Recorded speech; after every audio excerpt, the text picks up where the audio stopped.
My dad is alive today. A little over a year and a half ago, he was diagnosed with stage 4 cancer. And earlier this year, in June, my mother, brother, and I watched as he had a heart attack and went into cardiac arrest. As a child, I only saw my dad cry 3 times. The first was when he had to put down his best friend, this beautiful, loyal German Shepherd by the name of Boone, our family dog. The second time, when he had to put down our ferret, Coco. And the third time I saw my dad cry changed my life forever.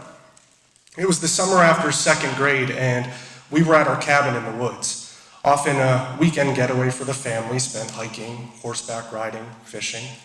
But this particular evening, we had just finished watching a movie, and my dad switched off the TV and turned to me and said, "Kevin, are you making friends at school?" And I said, "I am, yes. He said, "Well, what about the other kids? Are they picking on you?" I said, "Dad, please do tell, what would they be picking on?"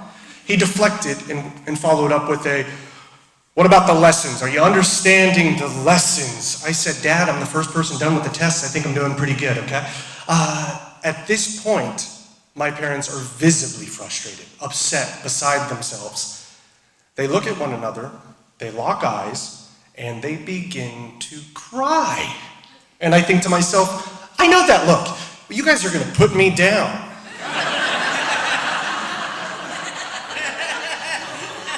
So my parents pushed through their tears and began to explain that my teacher, who did not have the balls to say this shit to my face, believed that it was in my best interest that I repeat the 2nd grade. Go ahead, back of the line, do it all over again.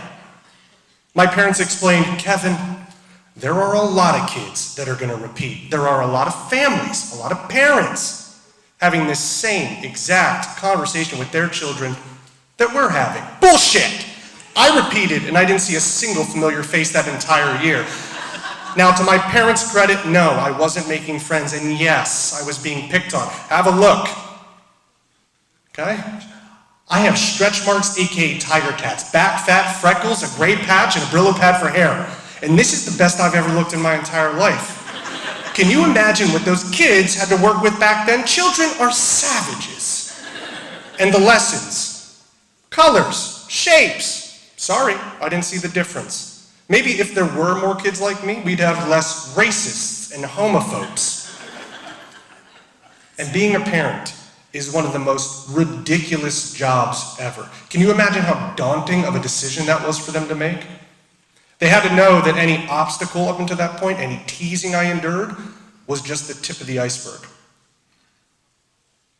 But that's my dad. You do what's right. Even if at first it means more work, even if at first it hurts. Daily we are faced with hundreds of obstacles, some big, some small, some may not even feel like obstacles at all. You either take advantage of them or you do not. The day after my dad had his heart attack, the family, we sat in the ICU and a nurse came through and she said, "Ron," he nodded and she went on, "I have to unplug some of these contraptions, take off some of these wires, and some noises are gonna come about. She warns us, it's gonna sound like you're flatlining." She does, and sure enough, alarms begin to sound, and instantly, my dad's head went to his chest. The room was silent, until he lifted it up, gave us a smile, and winked. My dad is alive today, and if I didn't step up on this stage and just give you a little bit, an example or two of how he shaped me and showed me how to seize the day, I would regret that for the rest of my life.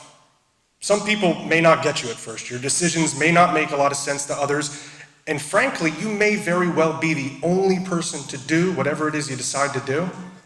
But Dad taught me to take advantage of each and every obstacle, even if it means doing it all over again.